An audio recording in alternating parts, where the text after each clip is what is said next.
ci wér mooy mais ñi dëkk Vélingara fii xam nañ ne suuf amatu fi gis nga lii ma yor nii c'est la liste des propriétaires mooy ñi nga xam ne dañoo defoon marche dañoo yor seen terrain liste bi ils sont au nombre de 868 personnes yoo xamante ne bii dañoo occupé ay suuf ñu ñëw jël ko def lotissement jël ko jox ko ñeneen ñooñu ñoo doon def marche ñooñu ñoo déposé au niveau du tribunal ñooñu ñu ngi suivre seen dossier comprendre donc lii dafa leer mi ngi nii réserve yi mi ngi nii les réserves yi nga xam ne daf ko jaay yii yëpp c'est des réserves yii yëpp yi nga gis cadre yu mag yëpp c'est des réserves mais tey boo demee doo fa fekkati ci yii c'est au niveau du garage yoo xamante ne bi ay numéro la yoo xamante ne bi daf ko donc c'est pour vous dire que aujourd'hui tey ci wàllu finance bi am na lu ma fàtte mooy ci wàllu mutation ak paiement droit de bornage ñëpp xam nañ ne tey paiement droit de bornage mënoo koo def bu dul trésor kooku ku jàngul sax xam nañ xëy na ne droit de bornage trésor lañ koy fayee mais tey droit de bornage ñu ngi koy fayee à la mairie ci reçu mairie loolu c'est des questions que les gens doivent poser au maire parce que amul fenn fu ñu bind ne droit de bornage parce que tey toutes les autres communes payent le droit de bornage au niveau du trésor dans tout le Sénégal et li ci gën a garaaw mooy Vélingara amul registre foncier gis nga bii maa ngi yor loo boo xamante ne ça c'est le lotissement de 1980 c'est le seul lotissement boo xamante ne mi ngi au cadastre te am na ay maisons yoo xam ne c'est des maisons qui sont occupées alors que au cadastre turu ñeneen ñoo fa nekk tey ñooñu 50 ans après s'ils viennent ñu dem jëli seen attestation cadastre yow nga tabax état tu vas perdre ce terrain là. Je connais une famille qui est là une famille très démunie yoo xamante ni seen papa dafa am lot de 5 parcelles dans le pool de 5 parcelles tey c'est des parcelles à coût de plus de 5 millions de francs CFA ñooñu tey ñu ngi taxawaalu amuñu lu ñu lekk tey suñu ko yëgoon léegi ils vont reprendre les 5 parcelles là bombe foncière lañ toog au niveau de Vélingara mais tout le monde fait la sourde oreille l'État du Sénégal est en train de faire la sourde oreille ci li xew Vélingara l'État du Sénégal est en train de faire la sourde oreille ci li xew Vélingara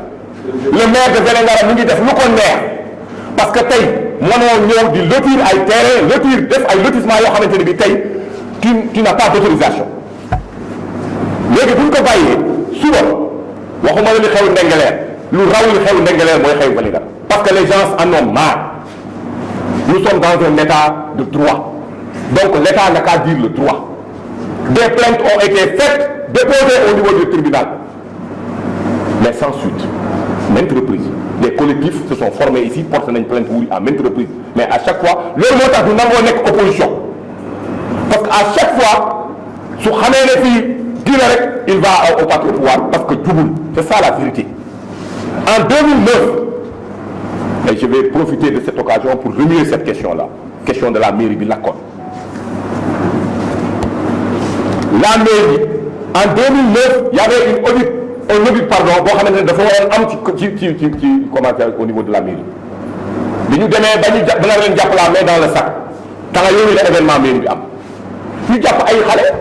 yóbbu leen bi ñu leen jàppee ñu jugé leen ne leen di leen et pourtant mairie bi lakk na kan moo lakk il faut que l'État revienne sur ça kan moo lakk mairie parce que am na mairie bi lakk na c'est un fait qui est là am na ñu jàpp yóbbu nañ leen tribunal toog la nee na lakku leen bàyyi leen et pourtant lakk bi am na kan moo lakk il faut que moi personnellement en tant que deuxième adjoint au maire je demande à l'État du Sénégal pour mu remuer cette question-là. J'ai saisi l'OFNAC depuis 2016 c'est que les gens doivent savoir man xaaruma tey pour saisir l'OFNAC parce que bu doon dama xaar tey bon dañ ne bon c'est pour des raisons politiques et autres là. Et ceux qui disent que je suis manipulé c'est parce qu'ils ne me connaissent pas man kenn du ma manipuler man ku ma xam ne kenn du ma manipuler donc j'ai saisi l'OFNAC de mon terrain j'ai fait ma plainte et je me suis déplacé on m'a convoqué à l'OFNAC pendant 3 heures d'horloge li ma waxoon yow xam naa jaay na Mercedes mairie bi te war ko jaay mu fekk ci plainte bi nga xamante ne bi gars yi defoon nañ ko parce que bu leen fàtte ne y avait un collectif boo xamante ne bi tey ces défenseurs là ñu ngi woon foofu signé woon ne dafa jaay tracteur bi nga xamante ne bi le vieux bay balde bàyyi woon na ko fi ak yeneen matériel tracteur ak yeneen yoo xamante ne bi jaay na ko bi ñu ko porté plainte après j'ai entendu quelqu'un d'entre eux ne reversé na xaalis bi après c'est pas vrai le président Macky Sall quand il octroie à Vélingara une somme d'argent avant que cet argent n'entre dans les comptes de la mairie, il faut que le conseil municipal se réunisse et accepte l'argent. Sinon, du bas. Comment maintenant Wuri peut-il vendre les tracteurs, le matériel de la mairie sans délibération? Après, il prend cet argent-là, mu verse waat ko ci compte trésor. Payeur nangu non payeur ñemewu ko, n'est-ce pas? Donc loolu amul, dafa lekk xaalis comme ni ñu jaayee Mercedes bi lekk xaalis. Mercedes bi ñu ko jaay à 900 000 ñu jox ko en 2 tranches 300 000 600 000 parce qu'il a eu dafa amoon soxla. maa ko wax Mercedes fa mu gaare tey mën naa fa dem indi la ko mën naa la yóbbu ba fi Mercedes bi gaare. Donc la Mercedes a été vendue par le maire sans délibération et l'argent a été mis dans sa poche. Les deux arrêtés que le maire avait comment dire, fait pour moi. Le premier arrêté, il y a une délégation de signature est donnée à El Hadj Abdou Aziz Mbeng, deuxième adjoint au maire en matière de gestion du personnel. Mandat salaire mooy les salaires am na dañuy ñëw toggal la ko ba salaire moom mënoo ko salaire mënoo ko da ngay ñëw le bii mooy def état salaire yi nga ñëw signé ko mu yóbbu. Indemnité tout acte justificatif afférent à celui-ci ci-dessus énuméré ça c'est en 2014 bii c'était une école de formation bu ñu waroon am ñu ngi nii. L'affectation d'une parcelle à l'école supérieure de formation et de recherche dañoo waroon am benn école supérieure de formation et de recherche bu ñu waroon am ñu délibéré 1 hectare au conseil municipal waa ji ñëw pour tabax fekk 1 hectare boobu jël nañu on a perdu cette école là délibération baa ngi nii par le conseil municipal par préfet bi ñoo ko tudd approuvé par le préfet donc c'est une bonne délibération boo xamante ni waa ji joxoon nañ ko 1 hectare pour mu tabax école supérieure. Parce que waaye ku ko fi indi c'est une famille qui est là kooku moo ñu jàppale ba ñu am partenariat boobu mais bu ñu ñëwee bëgg fee tabax loolu dara desul pour ñu tabax ñu dem xooli espace bañ joxe woon ñu fekk espace bi donc c'est pour vous dire que donc loolu yëpp mi ngi fi après dinaa génnee la délibération voilà très bien mi ngi nii heureusement une délégation de signature est donnée à El Hadj Abdou Aziz Mbeng conseil municipal deuxième adjoint au maire en matière d'état civil conformément au code de la famille déclaration de naissance ak décès déclaration de mariage les copies d'actes de naissance et de décès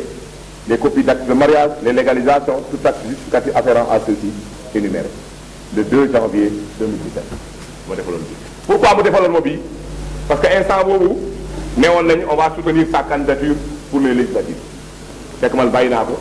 mais comme président Macky Sall dafa ñun moom lañu àndal nous sommes dans la coalition bu ñu tegaloon golo sax ñu ànd ak moom comme nee na moom lay jël moom la teg moo tax on est obligé ñu ànd ak moom pour respecter cadre président Macky Sall léegi bi ñu kiiloonu mu def délégation signature léegi bi ñu ko defee exécuté wu ma ko parce que damay ragal ñu jëlal ma benn dossier dugalal ma ko ma signé ko sans ma rendre compte ñu kiyal ma moo tax ma bàyyi jël naa délégué mais signé tout te ba léegi nii amul benn arrêté bu abrogé bi donc ce qui veut dire que l'arrêté là est valable citoyen de Vélingara juddoo Vélingara màggee fi yaroo fi xaw ma lu dul Vélingara lii may def mënoon naa ko bañ a def ñi ko wër actuellement di ko défendre maa leen ko dax mais man intérêt Vélingara laa xool lu ma ci fekk nag du ma dem di kenn ne ko kaay xeex la ma ku ma fekk ci xeex bi xeex fekk ma ci xeex mais du ma dem ci kenn parce que bëgguma sonal kenn moi j'ai décidé d'être l'agneau du sacrifice pour demain la postérité c'est très important demain dafa am solo parce que la vie c'est une scène de théâtre chaque jour son rôle du jeexee après 100 ans